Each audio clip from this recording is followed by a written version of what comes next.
ಕಲರ್ಸ್ನಲ್ಲಿ ಹೊಸ love story ಹೇಳೋಕ್ಕೆ ರೆಡಿಯಾಗಿರುವಂತಹ ಪ್ರೇಮ ಕಾವ್ಯ ಸೀರಿಯಲ್ನ hero ಜೊತೆ ಇದ್ದೀನಿ. ವಿಕಾಸ್ ಅವ್ರ ಜೊತೆ ಇದ್ದೀನಿ. ಡಾಕ್ಟರ್ ರಾಮ್ ಆಗಿ ಕಾಣಿಸ್ಕೊಳ್ತಾ ಇದ್ದಾರೆ. ಬನ್ನಿ ಅವ್ರನ್ನ ಮಾತನಾಡಿಸ್ತಾ ಹೋಗೋಣ.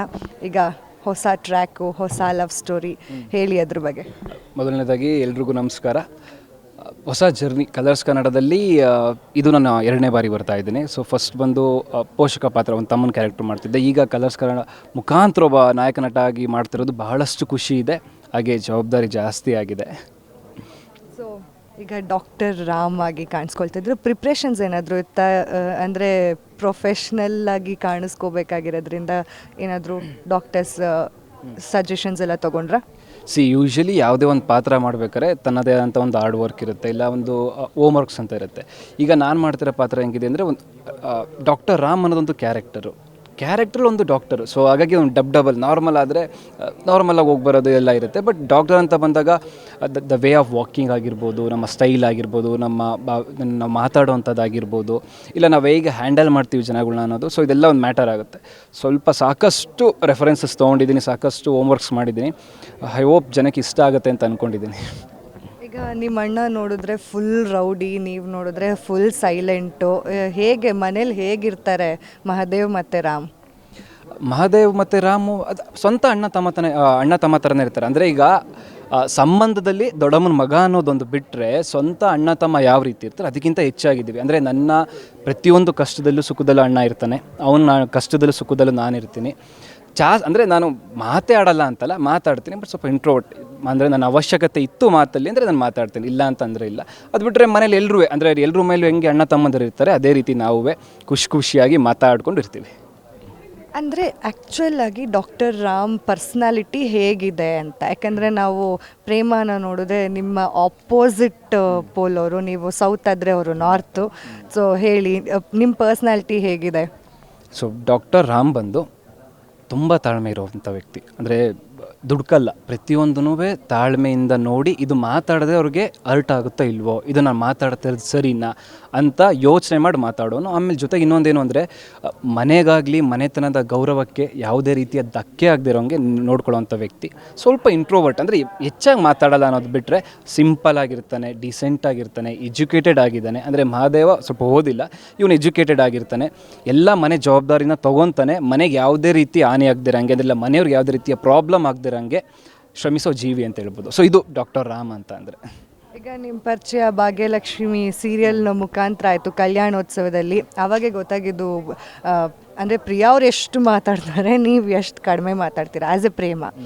ಸೊ ಹೇಗಿತ್ತು ಭಾಗ್ಯಲಕ್ಷ್ಮಿ ಸೆಟ್ ವಿಸಿಟ್ ಎಲ್ಲ ಮಾಡಿದಾಗ, ಅವ್ರ ಜೊತೆ ಆ್ಯಕ್ಟ್ ಎಲ್ಲ ಮಾಡಿದಾಗ?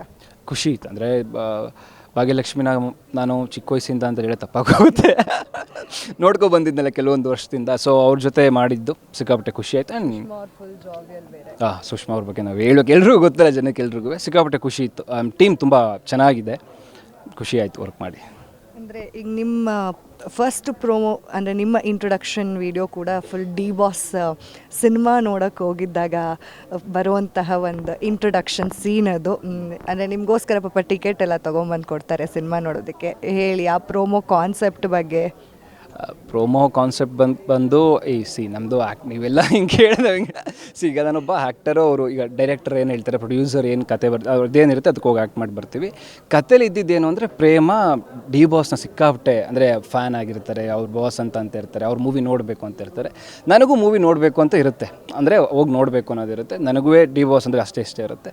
ಸೊ ಹಾಗಾಗಿ ಅದು ಹೋಗಿ ಹಂಗೆ ಇಬ್ಬರು ಮಿಂಗಲ್ಲಾಗಿ ಮಾಡ್ತೀವಿ ಅನ್ನೋದು ಬಿಟ್ಟರೆ, ನೀವೇನೇ ಇದನ್ನು ನಮ್ಮ ಚಾನಲ್ ಅವ್ರನ್ನ ಕಾನ್ಸೆಪ್ಟ್ ಕೇಳಬೇಕು, ಹೊರತು ಕೇಳೋಂಗಿಲ್ಲ. ಓಕೆ, ಈಗ ಅಂದರೆ ನಿಮ್ಮದು ಪ್ರೇಮ ಅವ್ರದ್ದು ಒಂದು ಲವ್ ಟ್ರ್ಯಾಕ್ ಇದೆ. ಅಂದರೆ ಪ್ರೇಮ ಅವರಿಗೆ ನೀವಂದರೆ ಇಷ್ಟ, ಅದ್ರ ಬಗ್ಗೆ ನಿಮಗೆ ಗೊತ್ತಿದೆಯಾ? ಏನಾಗ್ಬೋದು ಈಗ ಮದುವೆ ಆಗುತ್ತೆ ಅನ್ನೋದು ಕೂಡ ಒಂದು ಹಿಂಟ್ ಬಿಟ್ಕೊಟ್ಟಿದ್ದಾರೆ ಪ್ರೋಮೋ ಅಲ್ಲೇ, ಸ್ವಾಮೀಜಿ ಹೇಳ್ತಾರಲ್ವ. ಇಷ್ಟೊಂದು ಡೀಟೇಲಾಗಿ ನೋಡಿದಿರೋ? ಸೊ ಹೇಳಿ. ಪರವಾಗಿಲ್ಲ ರೀ, ಇಷ್ಟೊಂದು ಡೀಟೇಲಾಗೆಲ್ಲ ನೈಸ್ ಗ್ಯಾರಂಟಿ ಅಲ್ವಾ, ಅದಕ್ಕೆ ಗ್ಯಾರಂಟಿಯಾಗಿ ಹೇಳಿದ್ದೀರಾ. ಈಗ ಮೂವಿ ಅಂದರೆ ಒಂದು ಟೀಸರ್ ಇರುತ್ತೆ, ಒಂದು ಟ್ರೈಲರ್ ಇರುತ್ತೆ, ಆಮೇಲೆ ಮೂವಿ ಇರುತ್ತೆ. ಸೊ ನೀವೀಗ ಟೀಸರ್ ನೋಡಿದ್ರೆ, ಟ್ರೈಲರ್ ನೋಡಿದ್ದೀರಾ, ಮೂವಿ ಒಂದು ಮಾತ್ರ ನೋಡಬೇಕಲ್ವಾ. ಸೊ ಪ್ರೇಮ ನನ್ನ ಇಷ್ಟಪಡ್ತಿದ್ದಾಳೆ ಅನ್ನೋದು ನಿಮ್ಗೆಲ್ರಿಗೂ ಗೊತ್ತು. ನಾನು ಪ್ರೇಮನ ಇಷ್ಟಪಡ್ತೀನ, ಅವಳನ್ನ ಮದುವೆ ಆಗ್ತೀನ ಅಂತ ನಿಮಗೆ ಗೊತ್ತಾಗಬೇಕು ಅಂದರೆ August 4 ಸಂಜೆ 6:30 ಒಂದು ದಿನನೂ ಮಿಸ್ ಮಾಡಿದೆ ಸೀರಿಯಲ್ನ ನೋಡ್ತಾ ಹೋದರೆ ನಾನು ಅವಳನ್ನ ಇಷ್ಟಪಡ್ತೀನೋ ಇಲ್ವೋ, ಮದುವೆ ಆಗ್ತೀನೋ ಇಲ್ವೋ ಅನ್ನೋದು ಗೊತ್ತಾಗುತ್ತೆ. ಉತ್ತರ ಸಿಕ್ಕಿತಾ? ಅದೇ ತುಂಬ ಚೆನ್ನಾಗಿ ಟ್ರೈನ್ ಮಾಡಿದ್ದಾರೆ, ಏನು ಹೇಳಬೇಡಿ ಅಂತ. ಸೊ ಅದಕ್ಕೆ ಅವರು ಏನೂ ಹೇಳ್ತಾ ಇಲ್ಲ ಅನ್ನೋದು. ಸೊ ವಿಕಾಸ್ ಅವ್ರು ಮೂಲತಃ ಎಲ್ಲಿಯವರು, ಏನು ಮಾಡ್ಕೊಂಡಿದ್ರು? ನಾನು ಮೂಲತಃ ಮೈಸೂರು. ಎಜುಕೇಷನ್ ಮಾಡ್ತಾನೆ ಮಾಡಲಿಂಗ್ ಮಾಡ್ಕೊಂಡ್ಬಂದೆ. ಅದಾದಮೇಲೆ ಆ್ಯಂಕರಿಂಗ್ ಮಾಡಿದೆ. ಈಗ ನೀವು ಹೆಂಗೆ ಆ್ಯಂಕರಿಂಗ್ ಮಾಡ್ತೀರಿ, ನಾನು ಆವಾಗ ಆ್ಯಂಕರಿಂಗ್ ಮಾಡ್ಕೊಬರ್ತಿದ್ದೆ, ಬಿ ಜಿ ಆಗಿ ವರ್ಕ್ ಮಾಡಿದೆ. ಸೊ ತದನಂತರ ಬ್ಯಾಕ್ ಡ್ಯಾನ್ಸರಾಗಿ ವರ್ಕ್ ಮಾಡಿದೆ. ಯುವ ಸಂಭ್ರಮ, ಯುವ ದಸರಾದೆಲ್ಲ ಬ್ಯಾಕ್ ಡ್ಯಾನ್ಸರಾಗಿ ವರ್ಕ್ ಮಾಡಿ ಎಜುಕೇಷನ್ ಮುಗಿಸ್ಕೊಂಡು ಅಲ್ಲಿಂದ ಬ್ಯಾಂಗ್ಳೂರಿಗೆ ಬಂದು ಇನ್ಸ್ಟಿಟ್ಯೂಟಲ್ಲಿ ಆ್ಯಕ್ಟಿಂಗ್ ಕಲಿತು, ಆಮೇಲೆ ಡ್ರಾಮಾ ಅಂತೆಲ್ಲ ಸೇರಿಕೊಂಡು ಅಲ್ಲೆಲ್ಲ ಮಾಡಿ ತದನಂತರ ಶಾರ್ಟ್ ಮೂವೀಸ್, ಆಲ್ಬಮ್ ಸಾಂಗ್ಸ್, ಆಮೇಲೆ ಒಂದು ಪ್ರಾಜೆಕ್ಟ್ ಅವನು ಮತ್ತು ಶ್ರಾವಣಿ ಸ್ಟಾರ್ ಸುವರ್ಣ, ದೆನ್ ಕಲರ್ಸ್, ಅದಾದಮೇಲೆ ಸ್ಟಾರ್ ಮಾದಲ್ಲಿ ಲೀಡ್. ಈಗ ಇದು 4th ಪ್ರಾಜೆಕ್ಟ್ ಕಲರ್ಸ್ ಕನ್ನಡದಲ್ಲಿ, ಪ್ರೇಮ ಕಾವ್ಯ. ಈಗ ನೀವು ಕನ್ನಡದಲ್ಲೂ ಮಾಡಿದ್ದೀರಾ, ತೆಲುಗಲ್ಲೂ ಮಾಡಿದ್ದೀರಾ. ಸೊ ಡಿಫ್ರೆನ್ಸಸ್ ಏನಿದೆ? ಡಿಫ್ರೆನ್ಸಸ್ ಏನಿದೆ ಅಂದರೆ ಮೇಯ್ನ್ ಥಿಂಗ್ ಫಸ್ಟ್ ಬಂದು ಟ್ರೀಟ್ಮೆಂಟ್ ಎಲ್ಲ ಕಡೆನೂ ಒಂದೇ ಇರುತ್ತೆ. ಅಂದರೆ ಅಲ್ಲೂ ಚೆನ್ನಾಗಿ ನೋಡ್ಕೊತಾರೆ, ಇಲ್ಲೂ ಚೆನ್ನಾಗಿ ನೋಡ್ಕೊತಾರೆ, ಅಲ್ಲೂ ಜನ ಇಷ್ಟಪಡ್ತಾರೆ, ಇಲ್ಲೂ ಜನ ಇಷ್ಟಪಡ್ತಾರೆ. ಬಟ್ ಏನು ಅಂದರೆ ತೆಲುಗುಲಿ ಡಬ್ಬಿಂಗ್ ಆಗಿರೋದ್ರಿಂದ ನನಗೆ ತುಂಬ ತೆಲುಗು ಬರಲ್ಲ. ಅಂದರೆ ಈಗ ಕಲ್ತಿದ್ದೀನಿ, ಓಕೆ, ಇನಿಷಿಯಲ್ ಡೇಸಲ್ಲಿ ಏನೂ ಬರ್ತಾ ಇರಲಿಲ್ಲ. ಈಗ ನಾವು ಕನ್ನಡದಲ್ಲಿ ನಮ್ಮದೇ ಭಾಷೆಯಲ್ಲಿ ಆ್ಯಕ್ಟ್ ಮಾಡೋದಿರುತ್ತಲ್ಲ, ಅದು ಬೇರೆ ರೀತಿ. ಅಂದರೆ ಪ್ರತಿಯೊಂದು ಫೀಲಿಂಗ್ಸ್ ನಾವು ತುಂಬಿಸ್ಬೋದು. ನಮಗೆ ಗೊತ್ತಿರುತ್ತೆ, ಅಂದರೆ ಎಲ್ಲೋ ಸನ್ನಿವೇಶಗಳು ಆಗಿರುತ್ತೆ ಜೀವನದಲ್ಲಿ, ಅಲ್ಲೂ ತೆಲುಗುಲಿ ಆಗಿರಲ್ಲ ಅಂತಲ್ಲ. ಬಟ್ ನಾವು ಇಲ್ಲಿ ನಮ್ಮದೇ ಕನ್ನಡ ಆಗಿರೋದ್ರಿಂದ ನಾವು ಹೇಗೆ ಬೇಕಾದ್ರೂ ಮಾತಾಡ್ಬೋದು, ಆಮೇಲೆ ಆ ಪಾತ್ರಕ್ಕೆ ಜೀವ ತುಂಬೋದು. ತೆಲುಗುಲಿ ಹೆಂಗೆ ಅಂದರೆ ಸ್ವಲ್ಪ ಪ್ರಾಂಪ್ಟ್ ಆಗಿರೋದ್ರಿಂದ ನಮಗೂ ಇರುತ್ತೆ ಮಾಡಬೇಕು ಅಂತ, ಬಟ್ ಭಾಷೆ ಹಿಡಿತ ಅಷ್ಟು ಜಾಸ್ತಿ ಇರೋದಿಲ್ಲ. ಹಾಗಾಗಿ ಸ್ವಲ್ಪ ಎಲ್ಲೋ ಈ ಆ್ಯಕ್ಟಿಂಗ್ ಅಲ್ಲಿ ಇಲ್ಲೂ ಎರಡು ಒಟ್ಟಿಗೆ ಚೆನ್ನಾಗಿ ಮಾಡ್ತೀವಿ. ಬಟ್ ಒಂದು ಅಕ್ಕಿ ಕಾಳಷ್ಟು ಇಲ್ಲಿ ಸ್ವಲ್ಪ ಜಾಸ್ತಿ ಖುಷಿ ಇರುತ್ತೆ ಕನ್ನಡದಲ್ಲಿ ಮಾಡ್ಬೇಕಾದ್ರೆ, ಅಂದರೆ ನಮ್ಮ ಭಾಷೆಯಲ್ಲಿ ಮಾಡ್ತಾಯಿದ್ದೀವಿ ಅನ್ನೋದು. ಆ್ಯಂಡ್ ಈಗ ನೀವು ಮತ್ತೆ ಕಲರ್ಸ್ ಕನ್ನಡಗೆ ಕಮ್ ಬ್ಯಾಕ್ ಆಗ್ತಾ ಇರೋದು, ಅಂದರೆ ಒಂದು ಸ್ವಲ್ಪ ಬ್ರೇಕ್ ಆದಮೇಲೆ, ಕೆಂಡ ಸಂಪಿಗೆ ಆದಮೇಲೆ ಈಗ ಹೀರೋ ಆಗಿ ಕಾಣಿಸ್ಕೊಳ್ತಿದ್ದೀರಾ. ಸೊ ಹೇಗಿದೆ ರೆಸ್ಪಾನ್ಸ್ ಎಲ್ಲ, ಹೇಗಿದೆ, ಏನೆಲ್ಲ ಎಕ್ಸ್ಪೆಕ್ಟೇಷನ್ಸ್ ಇದೆ? ಎಕ್ಸ್ಪೆಕ್ಟೇಷನ್ಸು ಸದ್ಯಕ್ಕೆ ಏನೂ ಇಲ್ಲ ನನಗೆ. ಸಿಕ್ಕಾಪಟ್ಟೆ ಖುಷಿ ಇದೆ ಆ್ಯಂಡ್ ಜವಾಬ್ದಾರಿ ಜಾಸ್ತಿ ಇದೆ. ಅಂದರೆ ಇಷ್ಟು ದಿನ ತನಕ ತಮ್ಮನ ಕ್ಯಾರೆಕ್ಟರ್ ಮಾಡ್ಕೊಂಡು ಬಂದೆ, ತೆಲುಗು ಲೀಡಾಗಿ ಮಾಡಿದೆ. ಇನ್ನೊಂದು ಪ್ರಾಜೆಕ್ಟ್ ಅವನು ಮತ್ತು ಶ್ರಾವಣಿಲ್ಲೂ ಒಂದು ಪೋಷಕ ಪಾತ್ರ ಮಾಡ್ಕೊಂಡಿದ್ದೆ. ಈಗ ನಾಯಕ ನಟ ಆಗಿ ಮಾಡ್ತಿರೋವಂಥದ್ದು ಸಾಕಷ್ಟು ಜವಾಬ್ದಾರಿ ಇದೆ. ಅಂದರೆ ಜನ ಯಾವ ರೀತಿ ತೊಗೊತಾರೆ, ಇಷ್ಟಪಡ್ತಾರೆ ಇಲ್ವೋ, ಅದರಲ್ಲೂ ನಾನು ಡಾಕ್ಟರಾಗಿ ಮಾಡ್ತಿರೋದು. ನಾರ್ಮಲ್ ಆಗಿದ್ದರೆ, ವಿಕ್ಕಿ ಆಗಿದ್ದರೆ ಬೇರೆ, ಅದು ವಿಕ್ಕಿ ಸಿಕ್ಕಾಪಟ್ಟೆ ಅವನು ಜಾಲಿ ಥರ ಇರ್ತಾನೆ. ಬಟ್ ಇದೊಂದು ಡೀಸೆಂಟ್ ಆಗಿರೋದ್ರಿಂದ ನಾನು ಸಾಕಷ್ಟು ಹೋಮ್ವರ್ಕ್ ಮಾಡಿದ್ದೀನಿ. ಸ್ವಲ್ಪ ಭಯ ಅನ್ನೋದಿದೆ, ಜನ ಯಾವ ರೀತಿ ತೊಗೊತಾರೆ ಏನು ಅಂತ. ಅಂದರೆ ನನ್ನ ಬಗ್ಗೆ, ಕತೆ ಬಗ್ಗೆ ಆಗಲಿ ಇದ್ರ ಬಗ್ಗೆ ಆಗಲಿ ಡೌಟೇ ಬೇಡ, ಅಷ್ಟಿಷ್ಟ ಖಂಡಿತ ಬಿಟ್ಟೇ ಬಿಡ್ತೀರಾ. ಬಟ್ ಜನ ಯಾವ ರೀತಿ ನನ್ನ ರಿಸೀವ್ ಮಾಡ್ತಾರೆ ಅಂತ ಅನ್ನೋದು ಒಂದು ಚೂರಿದೆ. ಬಿಟ್ಟರೆ ಓಕೆ ಫೈನ್, ಸಿಕ್ಕಾಪಟ್ಟೆ ಖುಷಿ ಇದೆ. ಅಂದರೆ ಆ್ಯಸ್ ಎ ಡಾಕ್ಟರ್ ಆಗಿ ನಿಮ್ಗೊಂದು ಸ್ವಲ್ಪ ಹಿಡ್ದಂಗೆ ಆಗಿದೆ. ಆದರೆ ವಿಕ್ಕಿ ಆಗಿದ್ರೆ ಫುಲ್ ಜಾವಿಯಲ್ ಪರ್ಸನ್ನು, ಸೆಟ್ಟಲ್ಲೆಲ್ಲ ಫುಲ್ ಜಾವಿಯಲ್ ನೀವು. ನಾನು ಸಿಕ್ಕಾಪಟ್ಟೆ ಜಾವಿಯಲ್. ಈಗ ಶ್ರೀರಾಮ್ ಬಂದಾದಮೇಲೆ like on the screen off screen ಎರಡು ಕಡೆನೂ ಶ್ರೀರಾಮ್ ಥರ ಇರೋಣ ಅಂತ ಒಂದು ಸ್ವಲ್ಪ ಟ್ರೈ ಮಾಡ್ತಾಯಿದ್ದೀನಿ. ಯಾಕಂದರೆ ಆನ್ ಸ್ಕ್ರೀನ್ ಹೋಗ್ಬಿಟ್ರೆ ವಿಕ್ಕಿ ಬಂದ್ಬಿಡ್ತಾನೆ ಆಚೆಗೆ ಅನ್ನೋದು.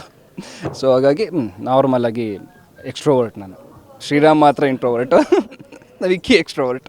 ಸೊ ಎಕ್ಸ್ಟ್ರೋವರ್ಟಿಂದ ಇಂಟ್ರೋವರ್ಟ್ ಆಗೋಕ್ಕೆ ಹೋಮ್ವರ್ಕ್ ಆಗಿದೆ ಹಾಗಾದರೆ? ಸಿಕ್ಕಾಬಟ್ಟೆ ಡ್ರಿಲ್ಲಿಂಗ್ ಆಗಿದೆ. ಕೆಲವು ಟೈಮ್ ಡ್ರಿಲ್ಲಿಂಗ್ ಸಿಕ್ಕಾಬಟ್ಟೆ ಆಗಿದೆ. ಆಗಾಗ ವಿಕ್ಕಿ ಆಚೆ ಹೋಗಿ ಬರ್ತಾ ಇದ್ದ. ಬಟ್ ಓಕೆ, ಈಗ ಕಂಟ್ರೋಲ್ಡ್, ತುಂಬ ಕಂಟ್ರೋಲ್ ಮಾಡಿ ಕೂರಿಸಿದ್ದಾರೆ. ನಾನು ಸಿಕ್ಕಾಬಟ್ಟೆ, ಅಂದರೆ ಯೂಶ್ವಲಿ ಈಗ ಮಾಡಿರೋ 3 ಪಾತ್ರದಲ್ಲಿ ಇದಕ್ಕೆ ಜಾಸ್ತಿ ಹೋಮ್ವರ್ಕ್ಸ್ ಮಾಡಿದ್ದೀನಿ.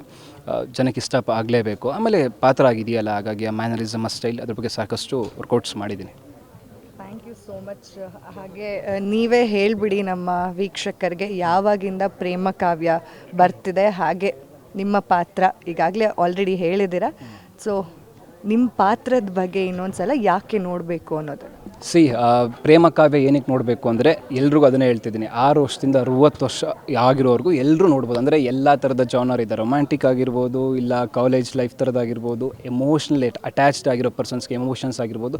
ಸೊ ಈ ಥರ ಎಲ್ಲ ಜಾನರ್ ಇರೋದ್ರಿಂದ ನಿಮ್ಗೆ ಯಾವುದೇ ರೀತಿಯ ಎಲ್ಲೂ ಬೋರ್ ಆಗದಿರಂಗೆ ಪ್ರೇಮ ಕಾವ್ಯ ನಿಮ್ಮನ್ನ ನಡೆಸ್ಕೊಂಡು ಹೋಗುತ್ತೆ ಅಂತ ಹೇಳ್ಬೋದು. ಶ್ರೀರಾಮ್ ಬಗ್ಗೆ ನಿಮ್ಗೆ ಈಗಾಗ್ತಾನೆ ಸಾಕಷ್ಟು ಹೇಳಿದ್ದೀನಿ. ಸೊ ಇದೇ ಆಗಸ್ಟ್ 4ರಿಂದ ಸಂಜೆ 6:30ಕ್ಕೆ ಮಿಸ್ ಮಾಡದೆ ಎಲ್ಲರೂ ಪ್ರೇಮ ಕಾವ್ಯ ನೋಡಬೇಕು. ಕಲರ್ಸ್ ಕನ್ನಡ ಎಂಬ ಕುಟುಂಬಕ್ಕೆ ನಮ್ಮದೇ ಆದಂಥ ಪ್ರೇಮ ಕಾವ್ಯ ಒಂದು ಕುಟುಂಬ ಬರ್ತಾ ಇದೆ. ಸೊ ಸಾಕಷ್ಟು ಪ್ರೀತಿ ಕೊಟ್ಟಿದ್ದೀರಾ, ಸಾಕಷ್ಟು ಸಪೋರ್ಟ್ ಮಾಡಿದ್ದೀರಾ. ಅದೇ ರೀತಿ ಅಷ್ಟೇ ಸಪೋರ್ಟು, ಅಷ್ಟೇ ಪ್ರೀತಿನ ಪ್ರೇಮ ಕಾವ್ಯಕ್ಕೆ ಕೊಡಬೇಕು ಅಂತ ಕೇಳ್ಕೊತಿದ್ದೀನಿ. ಥ್ಯಾಂಕ್ ಯು ಗ್ಯಾರಂಟಿ ಅವ್ರಿಗೆ. Thank you so much. Thank you so much. ನಿಮ್ಮ ಈ ಒಂದು ಹೊಸ ಪ್ರಾಜೆಕ್ಟ್ಗೆ ಆಲ್ ದ ಬೆಸ್ಟ್ ನಮ್ಮ ಗ್ಯಾರಂಟಿ ನ್ಯೂಸ್ ಕಡೆಯಿಂದ. Thank you so much. ಇದೇ ಹೊತ್ತಿನ ವಿಶೇಷ. ನೋಡ್ತಾ ಇರಿ ಗ್ಯಾರಂಟಿ ನ್ಯೂಸ್, ಸುದ್ದಿ ಖಚಿತ, ನ್ಯಾಯ ನಿಶ್ಚಿತ. ಗ್ಯಾರಂಟಿ ನ್ಯೂಸ್, ಸುದ್ದಿ ಖಚಿತ, ನ್ಯಾಯ ನಿಶ್ಚಿತ.